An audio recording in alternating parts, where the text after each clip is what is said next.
दोस्तों, एक बार की बात है। एक बार लोहे की दुकान में अपने पिता के साथ काम कर रहे एक बालक ने अचानक ही अपने पिता से पूछा, पिताजी, इस दुनिया में मनुष्य की क्या कीमत होती है?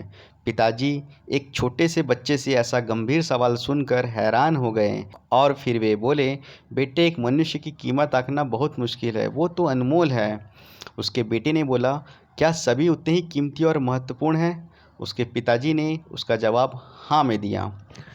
फिर भी उसके बेटे को कुछ पल्ले नहीं पड़ा। उसने फिर सवाल किया, तो फिर इस दुनिया में कोई गरीब तो कोई अमीर क्यों है?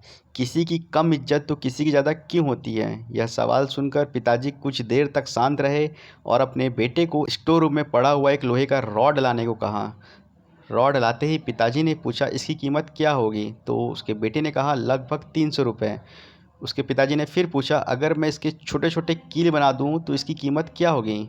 उसके बेटे ने कुछ देर तक सोचा और फिर बोला, तब तो ये बहुत महंगा बिकेगा, लगभग 1000 रुपये केजी। उसके पिताजी ने कहा, अगर मैं इस लोहे से घड़ी के बहुत सारे स्प्रिंग बना दूं तो? बालक कुछ देर तक सोचता रहा और फिर एकदम से अचंभित होकर बोला, तब तो उसकी कीमत और बढ़ जाएगी। पिताजी ने उसे समझाते हुए बोला, ठीक इसी तरह मनुष्य की कीमत इसमें नहीं है कि अभी वो क्या है, बल्कि इसमें है कि वो अपने आप को क्या बना सकता है। इतना सुनते ही उसका बेटा सारी बात समझ चुका था। तो आई होप दोस्तों, आपको भी इस कहानी से बहुत कुछ सीखने मिला होगा। मिलते हैं नेक्स्ट कहानी।